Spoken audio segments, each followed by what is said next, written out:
I think in terms of shared living, what people really need to know is that it's a really great and a safe option for people. I know that for generations people have known what group homes are, they certainly knew what institutions are, but shared living is a concept that the public just doesn't know about. And it's an alternative, it's an option, but the things that happen in the dynamic of a shared living are remarkable. That when you have the consistency and love in a nurturing environment with the same people there all the time for you, that people's capacity to grow and change is pretty unlimited, and people are happier. When people make the transition from group home living into shared living, there are some large differences that I've noticed.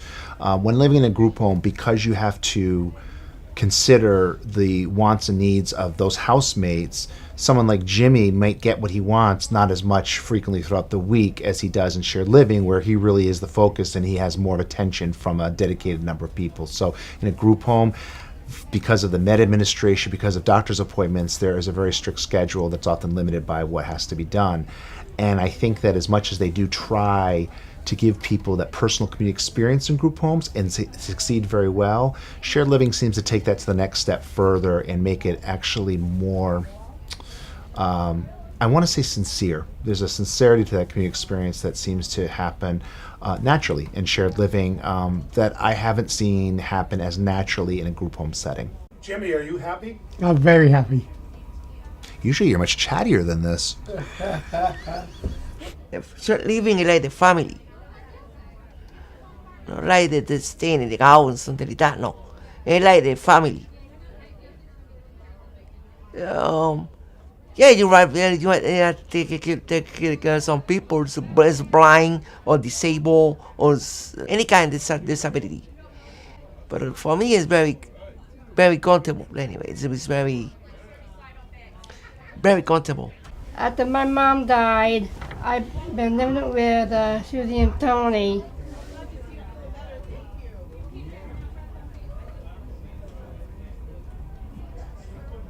For 17 years. I'm on a strict diet. I lost over 200 pounds. People with disabilities thrive when given a new opportunity. We underestimate people's capacity to change all the time. And I think that given structure and support and meeting people's needs, people, forgive me, blow me away every time as I learn the new things that they're able to do. As a coordinator here for the Shared Living residential program, I make sure that the adult participants are healthy, they're happy, and they're safe. They're getting the medical and psychiatric treatment that they need. They're integrated into their community. They're doing things they love to do and that they've always wanted to do but maybe never had a chance. And also making sure the providers are following what they're supposed to as contractors. It's so important to know that you're not in this alone, that there are other people out there for you. And with Living Innovations, it's just such a large network. There's always other providers that we can call and just to talk about different things that we're all going through. But with the Living Innovation staff, they have just been absolutely wonderful. It's not a one-man show. It's definitely a team effort and a teamwork. And I have an excellent team here that works together diligently, constantly brainstorming, meeting, and finding ways for us to better the lives of these individuals that we support, because it's about them at the end of the day, and they deserve it. They deserve it. One thing I can say about Living Innovation is that the service doesn't stop when they make the connection. You have monthly meetings in your home with your case manager who comes in and helps you to problem solve. They have 24-hour on-call service if you have any emergencies, and they respond promptly.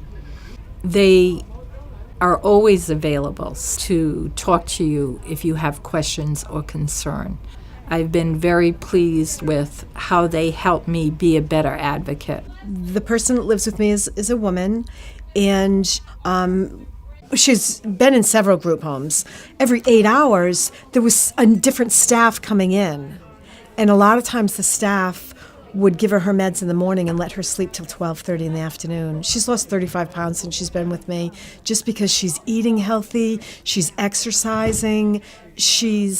What a difference from when she first came to me, how just from her walking here to there, she would be huffing and puffing, and now she's just like, she moves so fast. I was like, sometimes I'm like, oh my God, she's moving so quick. So that, just to see that change in when somebody takes an interest in you is been amazing. I don't think my vision has changed over the years much. I still love the ability to make a positive change in somebody's life. But what's really has changed is that people are slowly catching on to what this is. That slowly the community is not as fearful of this change. They're willing to give it a try. And then once they give it a try, this is the very interesting dynamic that we've had here with this program, is that anyone, for instance, that's come to us from a group home into shared living, has settled in, had first time in many of their lives a choice about where they lived. Nobody ever asks to go back to a group home. I met my husband, going to be 6 years. Just got married, I'm going to be 3 years in August. He just moved into my house from a medical facility group home, and he moved into my house November 15th. Going to be 3 years. So you didn't live together for a while? No. Oh, wow. They wouldn't push the issue. They don't go there. When I lived in a group home, I was always sick. I only go to work when I feel like it, and they wouldn't push me. But with living with LT, I go to work 5 days a week now. I'm a receptionist. I make copies. I do filing. I do paychecks, pass out paychecks on Thursday and Friday. I answer phones. That's important. I do it. They all compliment on me. I answer the phones. They say I do a great job and everything. So it's good. It's doing fantastic. I'm happy.